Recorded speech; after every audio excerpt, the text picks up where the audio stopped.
Nous allons désormais entendre sur la mission, le rôle du Conseil régional de l'Ordre des infirmiers. Madame Kinveiller, c'est à vous, madame. Bonjour. Bonjour. Alors, aujourd'hui, je vous présente l'Ordre des infirmiers. Nous sommes un nouvel ordre, puisque notre ordre a été créé en 2006 et que la majorité des ordres européens, quelle que soit la profession, mettent entre 12 et 15 ans avant d'avoir une vitesse de croisière, disons, adéquate. Donc, nous sommes encore en pleine construction et nous sommes à l'attente de beaucoup d'aide, d'écoute et le CLIOR justement est un moyen pour se fédérer, ça ne marche pas, pour se fédérer et pour travailler ensemble. Et j'ai bien entendu aussi ce qu'a dit M. De Wies. Donc cet organe de régulation de la profession infirmière et du contrôle du respect de ces règles fait suite à la demande réitérée d'un groupe de professionnels, syndicats professionnels et associations, il y en avait une quarantaine à peu près, qui se sont fédérés sous la dénomination Groupe Sainte-Anne et qui ont travaillé pendant plusieurs mois, plusieurs années à la construction de cet ordre infirmier. Le Code de la santé publique, qui traite de la question des droits relatifs à la santé publique et aux professionnels de santé, traite de la question des ordres, bien entendu, et en ce qui nous concerne, de la question et de l'organisation de l'Ordre national des infirmiers. C'est exactement la même chose que pour les autres ordres. L'Ordre des infirmiers contribue à la promotion de la santé publique et à la qualité des soins aux usagers. C'est un point pour nous extrêmement important et primordial. Il défend l'honneur et l'indépendance de la profession infirmière, qui est le corollaire à la première contribution. Son code de déontologie sera publié avant l'été. Là aussi, vous voyez que pour l'instant, nous avons des règles professionnelles qui sont absolument obsolètes puisqu'elles datent de 1993 et que le code de déontologie, pour des raisons politiques, on va dire, a été retardé dans sa présentation et dans sa publication. La représentation ou la représentativité de l'ordre des infirmiers va croissante, je vous l'ai dit. Aujourd'hui, on note sur les territoires français 186 200 infirmières inscrites au tableau ordinal, dont 21 500 infirmiers inscrits en Île-de-France. Sur l'Île-de-France et dans les départements, il y a à peu près, selon le département, entre 1800 et 2000 infirmières. Et la ville de Paris, bien entendu, le département de Paris étant le plus important, il y a plus de 6500 infirmières inscrites au tableau.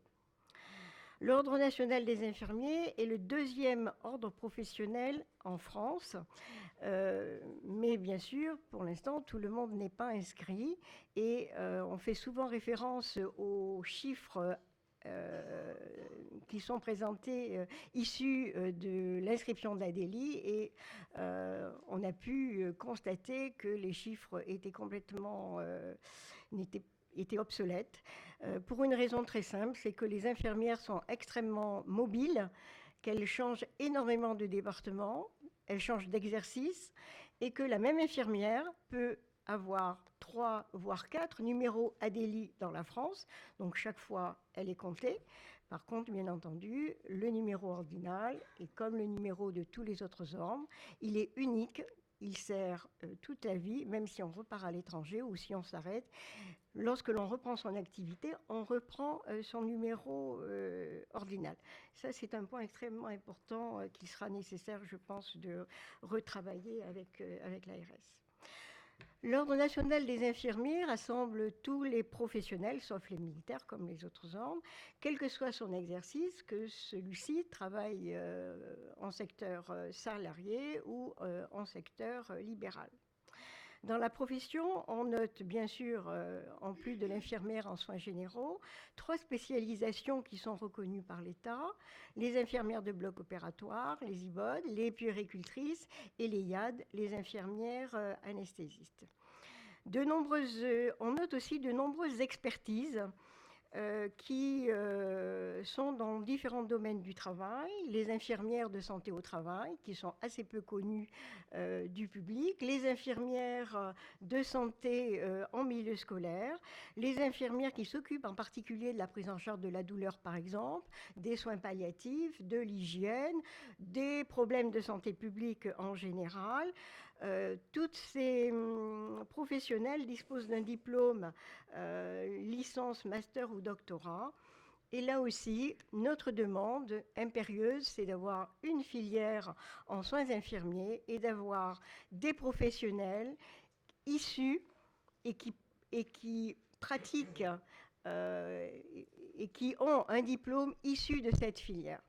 Pour l'instant, nous avons un seul doctorant dans cette filière infirmière, qui a une double accréditation avec le Québec et avec l'Université de Marseille. Mais nous avons, c'est vrai, d'autres doctorants ou d'autres infirmiers titulaires de master dans différents domaines, que ce soit en psychologie, en santé publique ou en hygiène.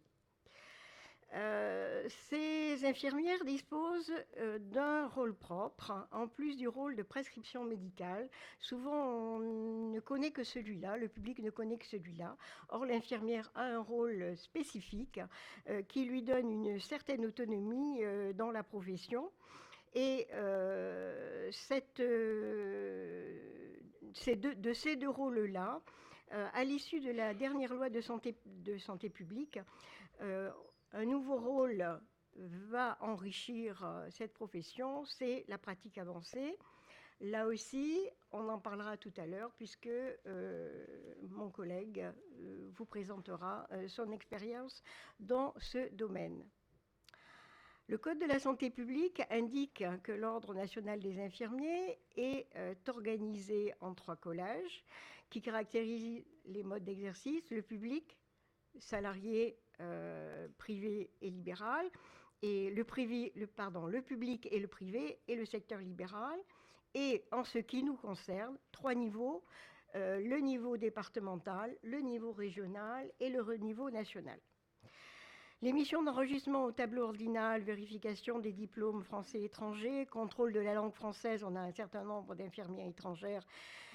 Compte tenu du casier judiciaire, là aussi c'est une vraie question, puisqu'on laisse des infirmières entrer dans la profession et ce n'est qu'après qu'on contrôle le casier judiciaire, ce qui risque d'aboutir, si ce casier judiciaire est extrêmement important, et nous en avons, à une interdiction d'exercice.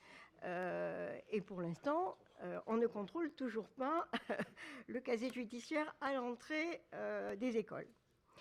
La conciliation lors d'une plainte est réalisée obligatoirement par les conseils départementaux. Le Conseil régional de l'Ordre assume, comme on l'a dit tout à l'heure, la coordination des 8 départements. Et c'est un sujet extrêmement important parce que ça permet d'avoir une vue générale et de recueillir des éléments globaux sur cette profession. Elle gère aussi, bien sûr, la chambre disciplinaire de première instance sous la présidence du magistrat nommé par l'intermédiaire du Conseil d'État. Ce conseil régional et cette chambre disciplinaire, surtout de première instance, examinent les plaintes. Je ne m'étendrai pas parce qu'on l'a bien défini tout à l'heure. Il y a tout ce qui concerne les refus d'inscription, les plaintes concernant les soins, et ça concerne tant les patients mais aussi aujourd'hui des institutions, la suspension de professionnels, l'exercice illégal de la profession, et on le voit dans d'autres professions, mais il y a des personnes mal intentionnées qui ont des faux diplômes et qui exercent comme infirmières. Et là aussi, quelquefois, ces infirmières, ces professionnels qui se disent infirmiers ont un numéro ADELI parce qu'elles n'ont pas eu de numéro ordinal et que le contrôle entre la DTRS et l'Ordre des infirmiers n'est pas tout à fait au même niveau. Autre sujet dont s'occupe la chambre disciplinaire, la suspension pour état pathologique, nous en avons eu quelques-uns. Pour insuffisance professionnelle, c'est vrai que c'est une mission toute nouvelle, mais nous avons déjà 2 cas d'insuffisance professionnelle, donc des plaintes en l'encontre de professionnels qui sont examinées. Madame Kinveiller, c'est passionnant. Je vais vous faire le geste qu'on fait à la radio. C'est ça, c'est terrible. C'est le geste de la censure. Il vous reste 1 minute. Et je vous ai déjà laissé du temps. Oui, mais ça ira. Ça ira très bien. Les appels des décisions sont transmises à la chambre disciplinaire de deuxième instance. La chambre disciplinaire de deuxième instance dépend du CNOI. Nous avons aussi les sections des assurances sociales. C'est nouveau pour nous. Le magistrat n'a pas encore été nommé, donc on ne peut pas pour l'instant travailler sur ce sujet. Le Conseil régional de l'ordre remplit d'autres missions importantes de service public. Dans ses relations avec les usagers, le Conseil régional soutient, échange et conseille les patients et les familles à leur demande, notamment sur tout ce qui concerne les plaintes et les déliances. On fait partie d'un certain groupe de travail avec le CIS sur différents sujets. Par rapport au CLIOR, eh bien, conjuguant tous ces efforts, nous sommes partie prenante du CLIOR dans ses objectifs, dans ses missions d'information et de concertation, on l'a dit tout à l'heure. Dans le cadre de la régionalisation, les relations entre le CROI et l'ARS devraient se multiplier au fur et à mesure des projets mis en place dans le cadre de l'offre de soins régionale, planification et politiques publiques relatives à l'offre de soins, doivent absolument être étayées par les chiffres actualisés de la démographie, ce qui n'est pas le cas aujourd'hui. Les évolutions professionnelles, la coordination des soins, la préfiguration des infirmières en pratique avancée, des parcours de soins avec la place des infirmières en ambulatoire, là aussi, il y a des projets, on n'est pas forcément sollicité parce qu'il y a une infirmière, mais ce n'est pas forcément l'infirmière de l'ordre, et très souvent, il n'y a pas d'infirmière du tout. Donc là, eh bien, je compte beaucoup sur M. Devis pour avancer sur le sujet. Les professions infirmières aujourd'hui sont de mieux en mieux formées, elles répondent aux évolutions médicales. Je n'ai aucune maîtrise de la situation, aucune. Oui. Et techniques.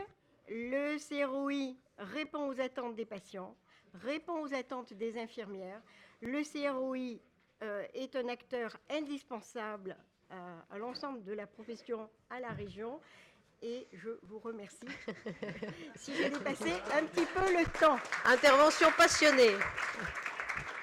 Mais vous avez dressé l'essentiel. Félicitations. Pardon, oui, pardon. Mais heureusement, comme vous le disiez, d'abord on va avoir la preuve vivante de la pratique avancée de l'infirmier, et puis ensuite, heureusement, nous reparlerons déontologiquement de ce qu'il faut encore faire progresser.